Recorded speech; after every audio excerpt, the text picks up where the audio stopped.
பின் இத்ரீஸ் அஷ்-ஷாஃபிஈ.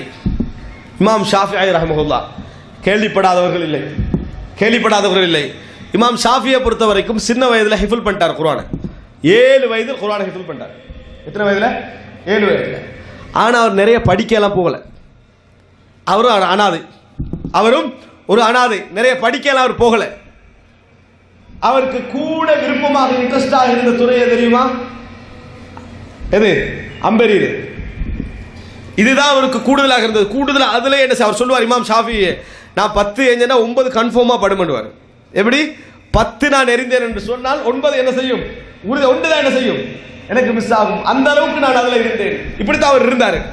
ஆனால் என்ன காரணம் அந்த அளவுக்கு அவர் போகிறதுக்கு குர்ஆனை மனமிட்டு இந்த மாதிரியான லெவலுக்கு அவருடைய விளையாட்டாக அல்லது இந்த மாதிரியான உடற்பயிற்சி என்ற பகுதிக்கு அவர் திரும்பி போகிறதுக்கு என்ன காரணம் என்றால், இப்போ நான் சொன்ன இமாம் அஹ்மது பின் ஹம்பலுடைய வறுமை சொன்னனே, இதையெல்லாம் தாண்டிய உச்சகட்ட வறுமை. படிப்பதற்கு பணம் இல்லை, ஒரு ஒரு ஒரு பேப்பர் எடுப்பதற்கு என்னது பணம் இல்லை, ஒரு நோட் எடுத்துக்கிறதுக்கு ஒரு பேப்பர் எடுப்பதற்கு பணம் இல்லை. இமாம் ஷாஃபி சொல்கிறார், நான் அன்றைக்கு அந்த அதாவது மக்தபுகள் இருக்குமே, இந்த மாதிரி படிப்பிக்கக்கூடிய இடங்கள், அங்கே போய் நான் குர்ஆன் ஓதுவதற்கு போவேன்.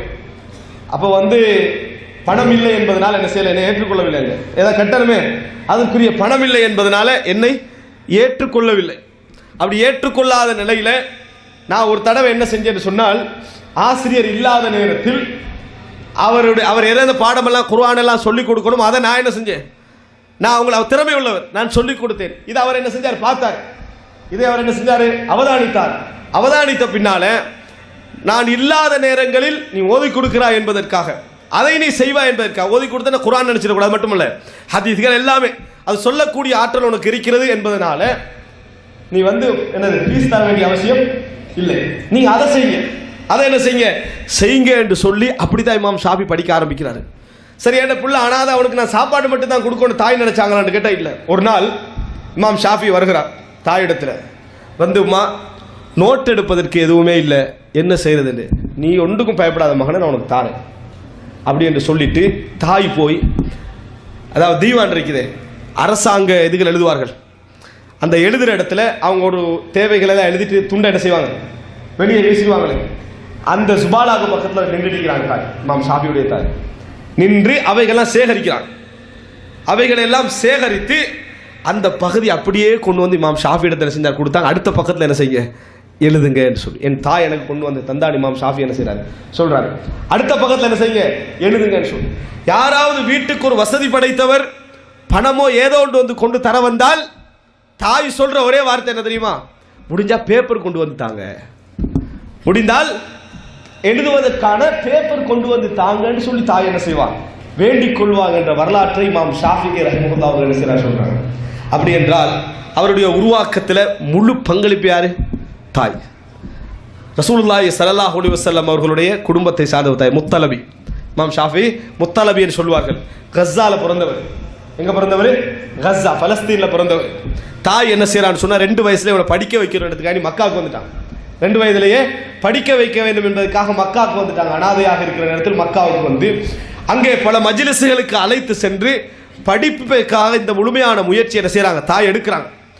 அன்புள்ள சகோதரர்களே சகோதரிகளே, இப்படி எடுத்த நேரத்தில் இந்த எழுதுவதற்காக அந்த தாய் பட்ட பாடும் வேதனையும் இதுதான். இதையெல்லாம் தாண்டி மாலிக் இப்னு அனஸிடத்திலே கொண்டு போய் சேர்க்கணும் என்பது தாயுடைய மிகப்பெரிய லட்சியம். யாரு? இமாம் ஷாஃபியை கொண்டு சேர்க்கணும். ஆனா மாலிக் இப்னு அனஸ் லேசாக நெருங்க முடியாது. அவர் பெரிய ஒரு இடத்துல இருக்கிறார்.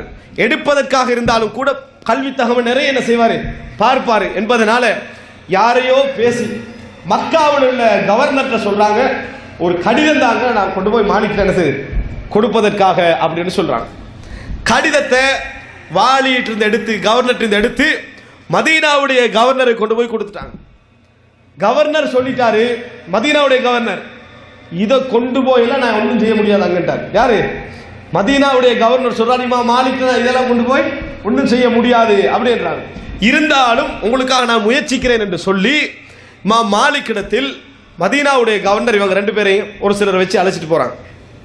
அங்க போனால் இமாம் மாலிக் இப்னு அனஸ் இடத்துல சொல்லப்படுகிறது, இப்படி கவர்னர் ஒரு கடிதம் வந்திருக்கும் சொன்னா அவர் வெளியே வரார். வெளியே வந்த பின்னால இந்த கடிதத்தை கொடுக்கிறாரு. கடிதத்தை இமாம் மாலிக் வாசித்தார்.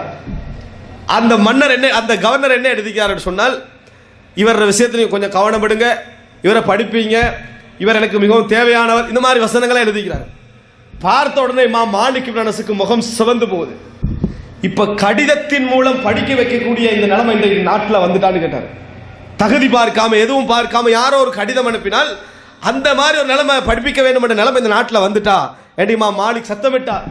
அப்ப இமாம் ஷாஃபி முன்னுக்கு போனார். இமாம் ஷாஃபி அவர்கள் முன்னே போய் இமாம் மாலிக் இடத்துல சொல்கிறார்கள், நீங்க என்னை எடுத்துக்கங்க, என்னை படிப்பிக்க வைங்க, நான் ஒரு நல்ல முறையில் படிப்பேன், என்னிடத்துல என்னென்ன இருக்குது இதெல்லாம் பேசுறாங்க. இமாம் மாலிக் இமாம் ஷாஃபி அப்படியே பார்க்கிறார். கொஞ்ச நேரம் அவர் பேசிக்கொண்டு அவருடைய தைரியத்தையும் அவர் பேசுறதே பார்க்கிறார். உங்களோட பேர் என்னன்னு கேட்டார் இமாம் மாலிக். இமாம் ஷாஃபி சொன்னார், முஹம்மத். என்னது? முஹம்மது என்றார். உங்களுடைய நசப் என்ன? முத்தலபி வரைக்கும் என்ன செய்றாங்க, அதே மாதிரி சொல்றாங்க. சொன்ன உடனேயே இமாம் மாலிக் சொன்னார், வ இன்னி அரா ஃபீ வஜ்ஹிக நூரன், உங்களுடைய முகத்திலே நான் ஒளியை பார்க்கிறேன். ஃபலா துத்ஃபிஹு பிதுல்மத்தில் மாசியா, பாவத்தின் இருளை கொண்டு அதை அழித்து விட வேண்டாம், உங்களுக்கு ஒரு நல்ல ஒரு எதிர்காலம் உண்டு என்று இமாம் மாலிக் என்ன செய்தார்கள் சொன்னார்கள். கிட்டத்தட்ட 7 வருடங்கள் 8 வருடங்கள் இமாம் மாலிக்கிடத்தில் மிகச்சிறந்த ஒரு மாணவராக என்ன செய்தார் இமாம் ஷாஃபி அவர்கள் உருவாகினார் என்பதை பார்க்கிறோம். அன்புள்ள சகோதரர்களே, பலஸ்தீனில் பிறந்து மக்காவுக்கு தெய்வானுகளில் பேப்பர் பொறுக்கி படிப்பித்து இமாம் மாலிக் இப்னு அனஸிடத்தில் மிகப்பெரிய ஒரு மாணவராக இன்றைக்கு இமாம் மாலிக்குடைய ஒரே மாணவர் என்று நாம் உலகமே தெரிந்தது யாரை? இமாம் ஷாஃபியை தான், முஹம்மது பின் இத்ரிஸ் அஷ்-ஷாஃபிஈ ரஹிமஹுல்லா அவர்களை தான் தெரிந்து வைத்திருக்கிறார் என்று சொன்னால் ஒரு தாயுடைய கவனம், ஒரு தாயுடைய கவனம், ஒரு தாயுடைய பராமரிப்பு, ஒரு தாயுடைய பிரார்த்தனை. எத்தனையோ இன்றைக்குள்ள இளைஞர்கள் வேறு வேறு தொழிலெல்லாம் இருக்கிறாங்க. அவர்கள் நினைத்து பார்க்கலாம், தமது தாய்மார்கள் அவர்களை ஒரு பெரிய ஒரு கவனம் செலுத்தி இருந்தால் அந்த திறமைகள்லாம் வேறு வகையிலாம் என்ன செஞ்சிருக்கும், வெளிப்பட்டு நாம் வேறொரு இடத்தை எல்லாம் அடைந்திருக்கலாம் என்று நினைக்கக்கூடிய அளவிலான எத்தனையோ இளைஞர்களுடைய அந்த இளமை பருவம் என்ன செய்கிறது, வீணாக்கப்பட்டிருப்பதையெல்லாம் நாம் என்ன செய்கிறோம்.